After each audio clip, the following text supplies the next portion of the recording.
ইহুদিরা কাফেরেরা আমার রাসূলকে কত অত্যাচার করেছে, কথা বলেন ঠিক কিনা, কত আঘাত দিয়েছে, তারপরও আমার রাসূল তাদের সাথে খারাপ আচরণ করে নাই। আমার রাসূল তাদের সাথে খারাপ বিহেভ করে নাই, তাদের সাথে নম্র হয়ে বিনয়ী হয়ে তাদের সাথে কথা বলেছেন, কথা বলেন ঠিক কিনা। তাহলে আমরা তো সেই রাসূলের উম্মত। আমার রাসূলের আদেশে যদি আমাদের জীবনকে গড়ে তুলতে পারি তাহলে দুনিয়া তো লাভ, পরকালও লাভ। ওই যে আমি প্রথমে বলেছি কিতাবুল্লাহি ওয়া সুন্নাত নবিহি, রাসূল বিদায় হজের ভাষণে বলে গিয়েছে আমি তোমাদের মাঝে দুটি জিনিস রেখে যাচ্ছি, এই দুটি জিনিসকে যদি তোমরা আঁকড়ে ধরতে পারো তাহলে কোনোদিন পথভ্রষ্ট হবে না, গুমরাহ হবে না, কোনোদিন তোমরা ধ্বংস হবে না। এক নম্বর হলো আল্লাহর কিতাব। এই কোরআনের আইন মেনে যদি তোমরা চলো, এই কোরআন যেইভাবে চলার জন্য বলেছে সেইভাবে যদি তোমার জীবনকে পরিচালিত করো তাহলে তুমি কোনোদিন ধ্বংস হবে না। ও সুন্নাত নবিহি, রাসূলের সুন্নাত, রাসূলের আদর্শকে যদি মেনে চলতে পারেন তাহলে আপনার ইহকালও লাভ, পরকালও লাভ। ভাইরা আমার, সেই জন্য আমরা রাসূলের আদর্শকে মানতে চাই কি চাই না? কথা বলেন, রাসূলের আদর্শকে মানতে চাই কি চাই না? রাসূল যেইভাবে চলার জন্য বলেছে সেইভাবে যদি আমাদের জীবনকে পরিচালিত করতে পারি তাহলে কোনোদিন আমরা পথভ্রষ্ট হব না। মনে রাখবেন ভাইরা আমার, আল্লাহ তাআলা কোরআনের মধ্যে বলে ওয়ালা তাত্তাবিউ খুতুওয়াতিশ শাইতান, ও আমার বান্দারা তোমরা মনে রেখো শয়তান তোমাদের প্রকাশ্য শত্রু, শত্রুকে তোমরা শত্রুর চোখে দেখো, কথা বলেন ঠিক কিনা। শয়তান সর্বক্ষণ আমাদের পিছনে লেগে রয়েছে আমাদেরকে ধোঁকা দেওয়ার জন্য, পথভ্রষ্ট করার জন্য, গুমরা করার জন্য, কথা বলেন ঠিক কিনা।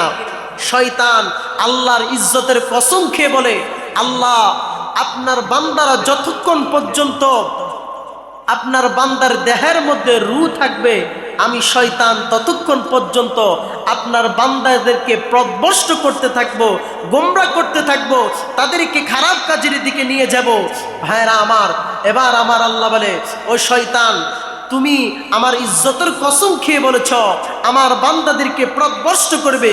শুনে নাও, আমি আল্লাহ ওয়াদা করছি, আমি আল্লাহ নিজের ইজ্জতের কসম খেয়ে বলি আমার বান্দারা যতক্ষণ পর্যন্ত আমি আল্লাহর কাছে মাপ চাইতেই থাকবে, ক্ষমা চাইতেই থাকবে, আমি আল্লাহ ততক্ষণ পর্যন্ত তাদেরকে মাপ করতেই থাকবো। বলি না সুবহানাল্লাহ। এবার বলুন শয়তানের ওয়াদা বড় না আমার আল্লাহর ওয়াদা বড়? লা তাকনাতু মির রাহমাতিল্লাহ। আমার বান্দারা আমি আল্লাহর রহমত থেকে নড়ে সই না। গুনাহ করেছো সিজদায় পড়ে যাও, গুনাহ করেছো পাপ করেছো, আমি আল্লাহর রহমতের দরজা খোলা, আমি আল্লাহর কাছে চাও, আমি আল্লাহ তোমাদেরকে মাফ করে দিব। ভাইরা আমার, গুনাহ করেছি, আমাদের গুনাহ জানেন কি আল্লাহ জানেন কি জানে না? আমরা এমনও গুনাহ করেছি যেই গুনাহ আপনার মা জানে না, আপনার বাবা জানে না, সমাজের মানুষ জানে না। আমরা যেই গুনাহ করেছি এগুলো যদি আপনার বাবা জানতো, আপনার মা জানতো, আপনার সাথে কথা বলতো না। আপনার সমাজ যদি আপনার গুনার ব্যাপারে জানতো, আপনার সমাজ আপনাকে সমাজ থেকে বাইরে করে দিত।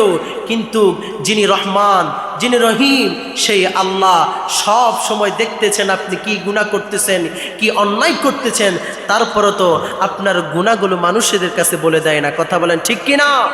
ভাইরা আমার, সেই আল্লাহ 100% ভালোবাসার মধ্যে 99% ভালোবাসা আল্লাহর কাছে রেখে দিয়েছেন, আর 1% ভালোবাসা দুনিয়ার মধ্যে বান্দার অন্তরে দিয়েছেন।